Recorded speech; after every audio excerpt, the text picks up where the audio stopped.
Mis experiencias espirituales. Parte segunda. Continuación. Consideraciones esotéricas sobre los ángeles. Conversando un día con Jezabel acerca de los contactos de los ángeles guardianes con sus particulares protegidos, y habiéndole yo preguntado hasta cuándo se extiende esta protección en el tiempo, me respondió: la duración de ese contacto está condicionada por la evolución del alma humana, pero como un dato muy concreto para tu comprensión mental, debo señalarte que tal protección angélica termina en el momento en que el alma del hombre logra realizar una fusión consciente e ininterrumpida con el ángel solar de su vida. Nota del autor. Hablaremos del ángel solar en la parte de este libro dedicada a experiencias espirituales de carácter trascendente. Una vez establecida una línea segura y efectiva con este ser espiritual, conciencia oculta del hombre, el ángel guardián afloja los lazos kármicos que le unen al alma humana y penetra en unas zonas del espacio impenetrables para el hombre, en donde se siente sumergido en un estado místico de contemplación que viene a ser como la contraparte débica de lo que realiza el alma humana después de dejar su cuerpo físico en el momento de la muerte, en aquellas imponderables regiones del espacio que esotéricamente definimos como el Devachan. Hay también una gran similitud entre la liberación del ángel guardián con respecto al ser humano y la del ángel solar en el momento en que el Arat, convertido virtualmente en adepto o maestro de compasión y sabiduría, le permite liberarse definitivamente del voto inquebrantable formulado ante los jueces del destino o señores del karma, de proteger el alma humana hasta su plena redención y retornar al nirvana de donde procede. Hay, por tanto, una gran analogía, y esto debe ser analizado muy esotéricamente, entre A, el ángel guardián, B, el ángel solar, y C, el vigilante silencioso, esto es, el logos planetario. Los tres se hallan kármicamente vinculados a la humanidad en virtud de un voto inquebrantable de servicio formulado ante las siguientes entidades cósmicas de las que místicamente dependen. A. El ángel guardián ante el glorioso ángel solar o yo superior del hombre. B. El ángel solar ante los cuatro señores del karma o jueces del destino de la humanidad. Y C. El vigilante silencioso o logos planetario ante el omnipotente señor del universo o logos solar. Tales votos, registrados ígneamente en los éteres sutiles que constituyen la matriz misteriosa del inmortal Akasa dentro de cada universo, forman parte de la obra de servicio de los grandes seres espirituales con respecto a las humanidades de todos los sistemas solares dentro de la gran evolución cósmica. Estas conclusiones fueron afirmándose poderosamente dentro de mi ser a medida que, guiado siempre por Jezabel, me iba introduciendo en los insondables misterios del espacio. Una mente serena y un corazón abierto me había advertido siempre el maestro son la clave de la sabiduría cósmica. Una clave cuya interpretación no me fue muy difícil de utilizar, debido al recuerdo subyacente de vidas pasadas en las que por las vicisitudes propias de mi destino kármico tuve que renunciar muchas veces a los fugitivos e inestables placeres del mundo y vivir en extrema soledad espiritual. Así, cuando Gesazel formuló para mí la frase «una serena expectación mental», con referencia a mis trabajos de investigación del mundo de los ángeles, comprendí de inmediato su significado más íntimo y profundo y pude incorporarme rápidamente al proceso de estudio que tal investigación exigía de mí. La edad de los ángeles. Con respecto a la edad de los devas, un ángel amigo mío me dijo: «Los ángeles no tenemos medida para el tiempo, tal como vosotros los seres humanos, ya que el tiempo es una creación mental y nosotros no poseemos mente». Sonrió al decirme estas palabras. Comprendemos, sin embargo, vuestra preocupación por el tiempo, ya que es a través del mismo que realizáis vuestra evolución.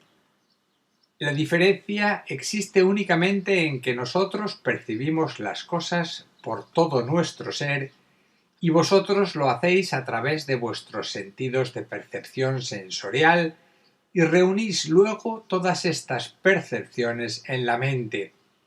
Así, la mente del hombre es normativa y figurativa y siempre se halla sujeta al error de la interpretación, el sentido íntimo de las cosas y de la propia experiencia, por cuanto percibe el todo como una pequeña fracción de sí mismo, condición esta que origina el fenómeno del tiempo y de todas las ilusiones implícitas en dicho fenómeno.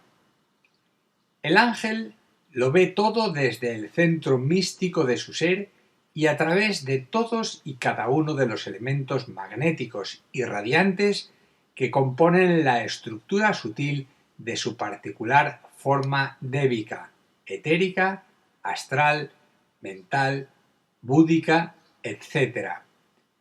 ¿Sabes lo que esto significa? Pues bien, si eres capaz de comprenderlo, y sonrió de nuevo, te darás cuenta de que el pasado, el presente y el futuro se hallan absolutamente implícitos en cualquier momento del tiempo y en cualquier lugar del espacio, dentro de este mágico sentido de dinámica abstracción que llamamos el eterno ahora. El ángel posee ese mágico sentido y la magnitud de tal visión le libra del sentido limitador del tiempo y de todas las complicaciones que el sentido del tiempo trae consigo para la mente humana.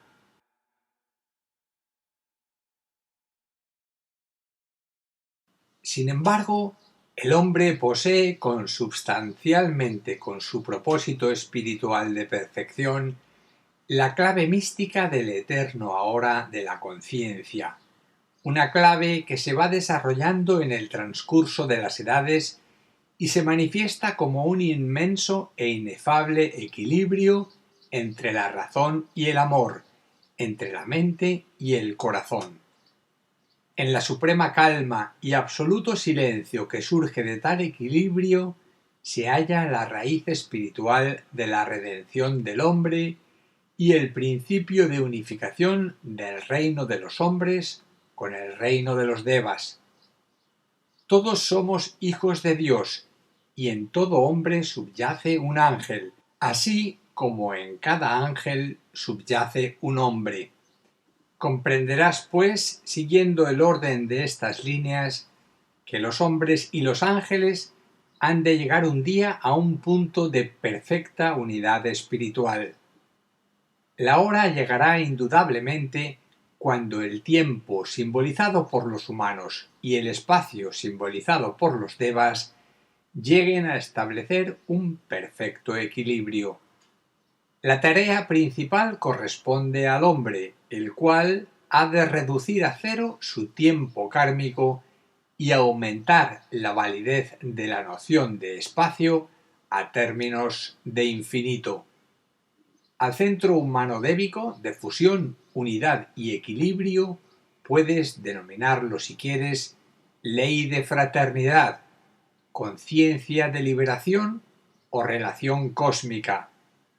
Pero date cuenta, buen hermano, que el concepto figurativo del tiempo fue absolutamente trascendido en la realidad infinita del sentimiento compartido de fusión. Tal es la ley y tal es la meta. Como verán ustedes, la sencillez de tales argumentos lleva un inapreciable tesoro de verdad y de sabiduría. Las palabras de los devas, una vez ha sido conquistado el don oculto de comprensión de su lenguaje, son una exposición clara y terminante del propósito de Dios con respecto a la magnitud de su universo, la expresión de su incluyente y omniabarcante vida en el desarrollo de su actividad creadora y la seguridad inquebrantable de que el plan de perfección que Él sabiamente dirige desde sus elevadas zonas de integridad espiritual tiene en los devas a sus más diligentes y eficaces colaboradores. Una experiencia débica en Suiza. En mi libro La jerarquía, los ángeles solares y la humanidad, relaté algunas de mis experiencias suprafísicas de orden psíquico unas, de carácter angélico otras y aún alguna más llena de contenido iniciático. No es mi intención copiar el texto escrito de tales experiencias débicas y espirituales, por cuanto soy muy consciente de mi responsabilidad frente a la obra editorial, sino que prefiero refundir el texto de acuerdo a mis nuevas impresiones. Puede que la experiencia sea la misma, pero quiero que el relato sea completamente diferente y, a ser posible, que contenga más detalles todavía que mis relatos anteriores. Pienso, tal como pensarán quizás muchos de mis lectores, que debo revivir la experiencia dándome en el momento exacto y en el lugar definido donde ella se produjo, pero dejándome enteramente renovado y libre el juicio que siempre ha de acompañar los hechos que pueden ser revividos por nuestra memoria, de acuerdo con los datos facilitados y el nivel actual de nuestros sistemas de análisis y comprensión espiritual. De acuerdo con este sentido de creatividad, voy a relatarles la siguiente experiencia, advirtiéndoles que aun cuando les he relatado ya algunos de mis contactos angélicos, el que realmente confirmó la presencia de ángeles superiores en mi vida de discípulo espiritual fue este que tuvo lugar en Suiza, concretamente en Ginebra, en el año 1961. Trabajaba entonces en la sede europea de la Escuela Arcana, y para el día de la luna llena del mes de noviembre me había sido confiada la tarea de dirigir la meditación en grupo que mensualmente se celebraba allí, coincidiendo con el ciclo lunar de plenilunio. El tema introductorio de la misma era la significación íntima del Om sagrado. Debo confesar honradamente que el tema constituía para mí un gran placer, pero al propio tiempo una gran responsabilidad. Sin embargo, pasaban los días y mi mente se resistía obstinadamente a introducirse en el fondo extraordinariamente oculto de la cuestión, como si una fuerza superior a mis sistemas de control mental me impidiese penetrar en el augusto santuario de aquel sujeto de tan trascendente y esotérico interés. Esta circunstancia me impedía estar tranquilo y sosegado, ya que faltaban solo unos días para el plenilunio y yo nada en concreto había logrado hilvanar acerca del significado íntimo de la voz sagrada. El día anterior al de mi disertación me hallaba prácticamente vacío, utilizando aquí un término muy real, y bajo la influencia de un estado de conciencia que yo me atrevería a llamar de infecundidad y marasmo intelectual. En tales circunstancias, y debido también al hecho de que en el día de la luna llena se congregaban en la sede de la escuela arcana gran cantidad de selectos estudiantes procedentes de Suiza, de Alemania, de Bélgica, Francia y Holanda, mi preocupación mental había alcanzado unas cotas extraordinariamente altas. No obstante, mi vacuidad interna continuaba y me preguntaba alarmado si dentro del campo conceptual de mi conciencia no se había introducido quizás una legión de elementales inferiores que me impedían coordinar concretamente mis ideas. Lo más interesante de la cuestión, sin embargo, era que en el fondo místico de mi ser subsistía extrañamente una secreta aunque vívida seguridad y confianza. En el extremo de esta cuestión extraordinaria de ánimo, sucedió entonces lo que de acuerdo con el sentido común realmente resultaba imprevisible. El mismo día del plenilunio, con la mente intranquila como es de suponer y con una cierta sensación de ahogo interior, después de comer rápida y apresuradamente en el restaurante Snack Bar del Palacio de las Naciones Unidas, muy cerca del Centro Internacional donde se hallaba instalada la Escuela Arcana y en donde yo solía efectuar mis comidas del mediodía, salí a los jardines y me senté a meditar apoyada mi espalda en el corpulento tronco de uno de los grandes castaños que circundan aquel admirable parque del Organismo Internacional de las Naciones Unidas, totalmente decidido a no levantarme de allí hasta haber resuelto en forma clara, absoluta y decidida mi problema de adaptación mental al tema de base de mi disertación. No sé cuánto tiempo estuve bajo el árbol, abrumado bajo el peso de mis meditaciones. Solo sé, y esa es la parte más importante del proceso, que de improviso sentí resonar extraordinariamente dentro de mi ser el sonido mantrámico Om, con una cadencia y unos ecos realmente maravillosos e impresionantes.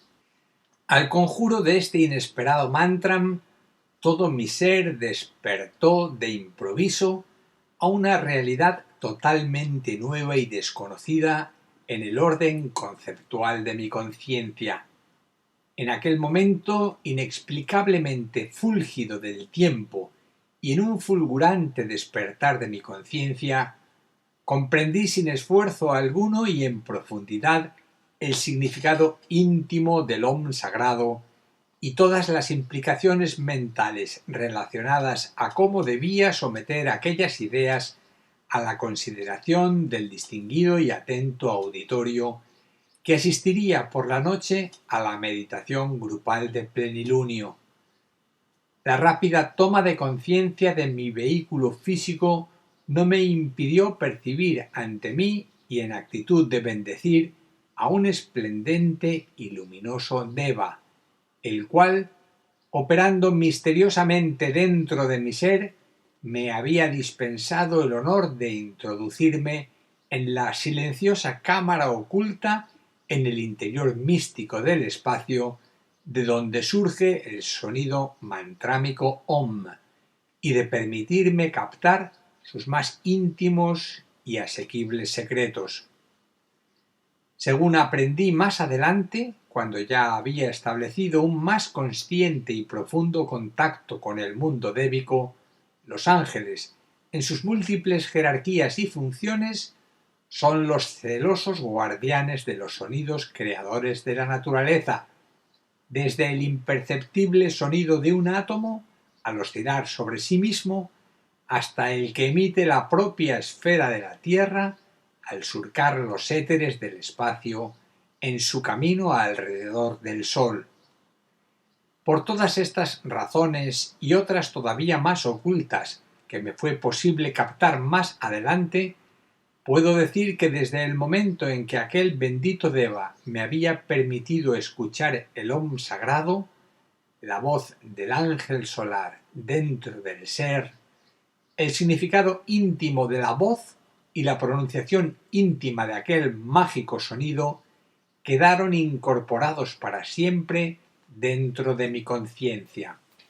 No es necesario decir que aquella noche mi charla sobre el Om, con cuya temática introducía al grupo por las silenciosas avenidas de la meditación, fue un éxito espiritual que no escapó a la consideración de los estudiantes de la Escuela Arcana y del ingente grupo de amigos pertenecientes a otras organizaciones esotéricas que habían asistido a aquella meditación de grupo, los cuales se sintieron realmente integrados espiritualmente y pudieron gozar del aura de inspiración que me había acompañado durante el curso de mi intervención como miembro de la sede europea de la Escuela Arcana en Ginebra, aquella noche de plenilunio del mes de noviembre de 1961. Algunas ideas sobre el ángel guardián. La idea mística de los ángeles guardianes subyace misteriosamente en lo más profundo del corazón humano y constituye una afirmación intuitiva de la existencia de estos alados mensajeros del bien cósmico, tal como son definidos en ciertos tratados ocultos. Sin embargo, mis experiencias asrámicas y mis contactos con Gesazel me depararon una visión muy clara, concreta y definida de la realidad de la existencia de los ángeles guardianes en relación con la vida de los seres humanos. El paso que va del mito a la realidad o de la simple creencia a la absoluta certeza ha de ser medido en términos de experiencia. Así, de la misma manera que en páginas posteriores analizaré muy concreta y definidamente la experiencia de contacto espiritual del discípulo con su ángel solar, puedo asegurar que la experiencia de contacto consciente del ser humano con su ángel guardián es un hecho incuestionable en el aspecto esotérico y el entrenado discípulo en el supremo arte de la investigación oculta ha de enfrentar forzosamente la presencia de este ángel guardián antes de poder enfrentar la radiante presencia del ángel solar, señor del destino kármico del hombre. El ángel guardián representa aquello que en lenguaje místico se denomina voz de la conciencia y tiene que ver con la experiencia del alma humana en los tres mundos: físico, emocional y mental. Es el depositario de los valores más íntimos del alma en todo cuanto haga referencia a su vida personal. Según pude comprobar a través de las observaciones efectuadas con ayuda de Gesazel, el ángel guardián de cada ser humano es el impulsor de sus móviles más nobles y elevados, siendo el representante o ejecutor de las directrices que emanan del ángel solar desde el plano causal. Así, la ayuda que recibe el hombre de su ángel guardián estará siempre de acuerdo con sus necesidades íntimas de evolución. Cuando la voz de la conciencia es escuchada con atención, se tiene en la vida el valioso apoyo de este ser sobrenatural coexistente con el propio destino humano, que ofrece el testimonio vivo de una ayuda realmente objetiva y eficaz en ciertos momentos difíciles y cruciales de la existencia. El ángel guardián se halla siempre presente cuando el ser humano enfrenta el dilema de una acción muy importante en su vida y le ayuda a discernir claramente y con justicia. Por esta razón, en los dichos populares, que siempre suelen ser muy sabios, se aconseja pensar 2 veces una cuestión o contar hasta 100 antes de tomar alguna grave determinación, ya que en estos espacios intermedios se le ofrece al ángel guardián la oportunidad de hacer sentir su presencia. Recuerdo la imagen del ángel guardián pintada en un cuadro que había en mi habitación cuando yo era una criatura. Se veían en este cuadro un niño y una niña muy pequeños atravesando un puente muy estrecho tendido sobre un precipicio. Iban jugando alegremente y absortos en sus juegos, no se daban cuenta del peligro que corrían.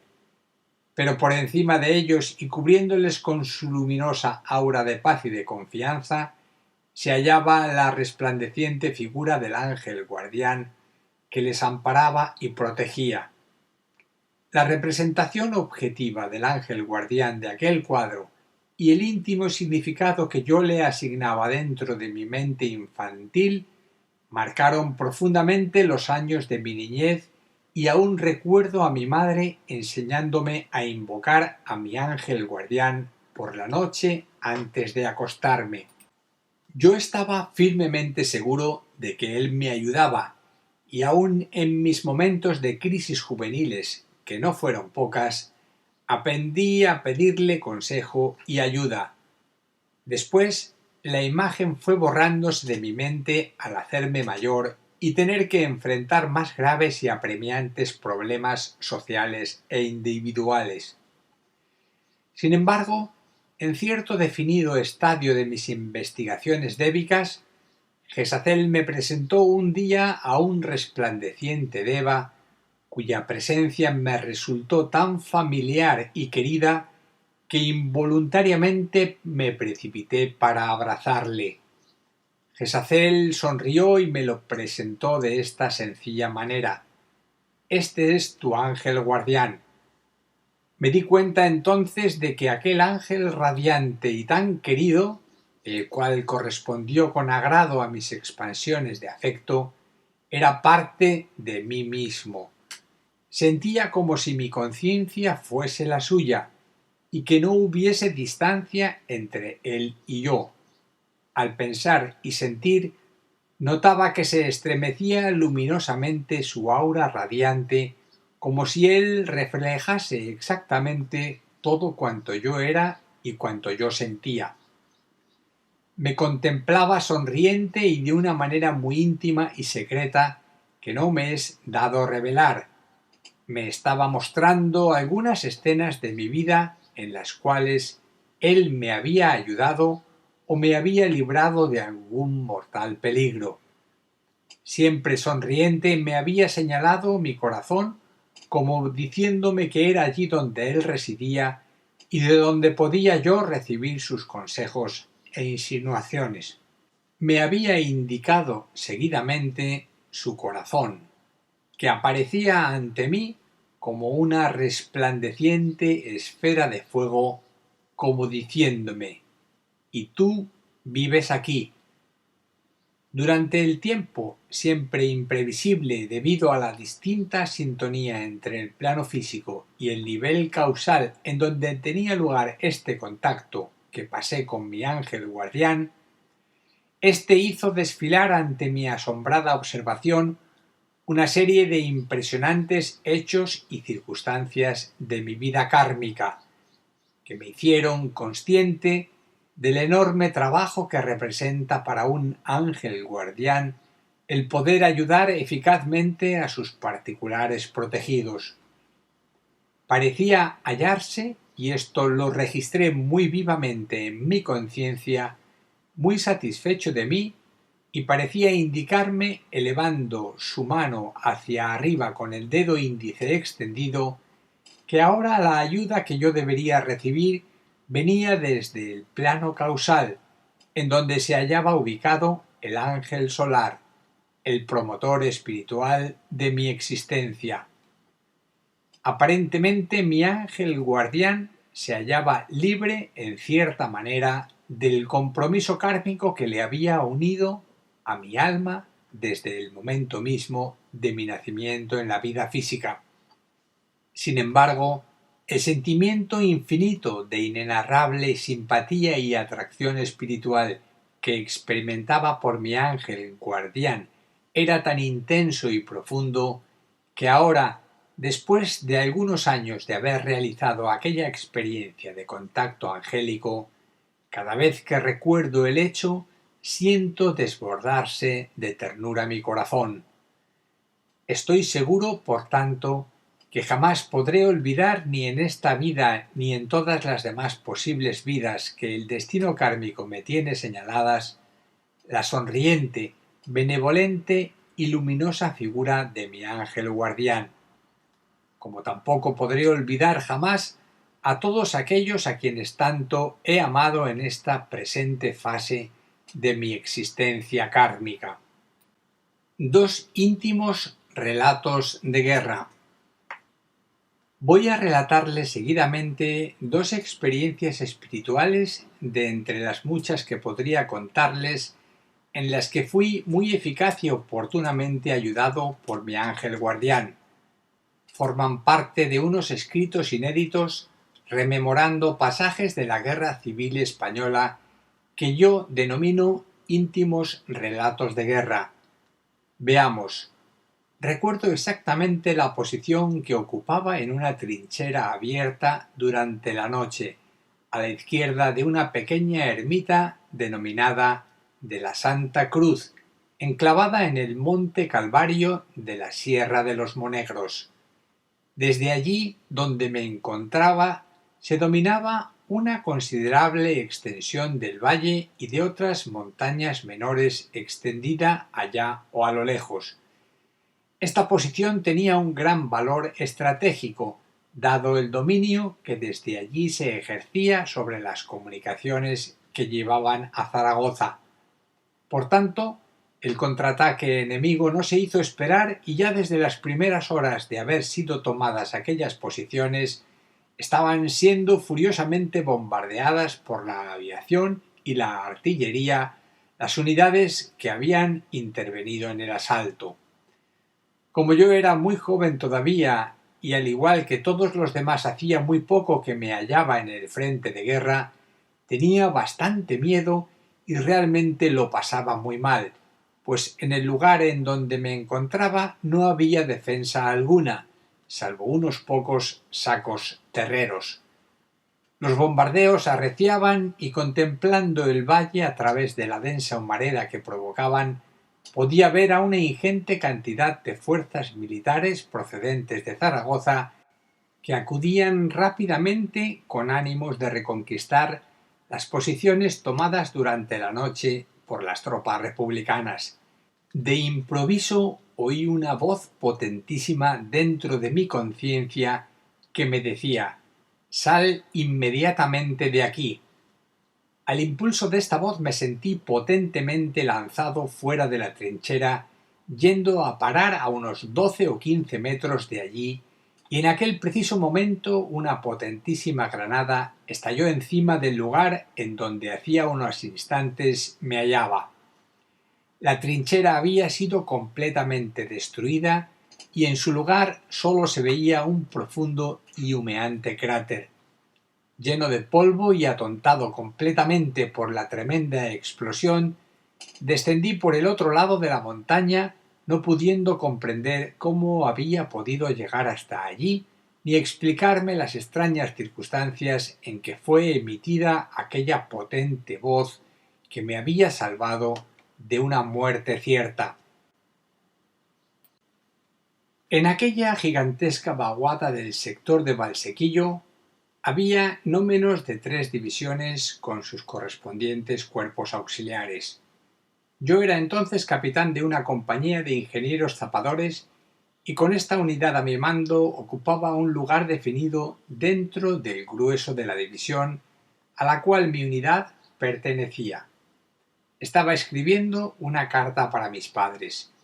De pronto volví a escuchar nuevamente dentro de mi conciencia aquella extraña y apremiante voz que ya anteriormente había escuchado en el frente de Aragón. Esta vez aquella voz combinatoria que yo sentía resonar dentro de mi conciencia me decía: reúne a tus hombres, abandona este lugar y refúgiate allí arriba. Consciente del valor de la sugerencia y recordando la pasada experiencia, inventé un pretexto y aun a riesgo de molestar a mis oficiales y soldados que estaban descansando de una larga, dura y fatigosa caminata, ordené dejarlo todo y ascender a una loma situada a 1 kilómetro aproximadamente del lugar donde nos encontrábamos, con algunas frondosas encinas bajo cuya sombra nos cobijamos.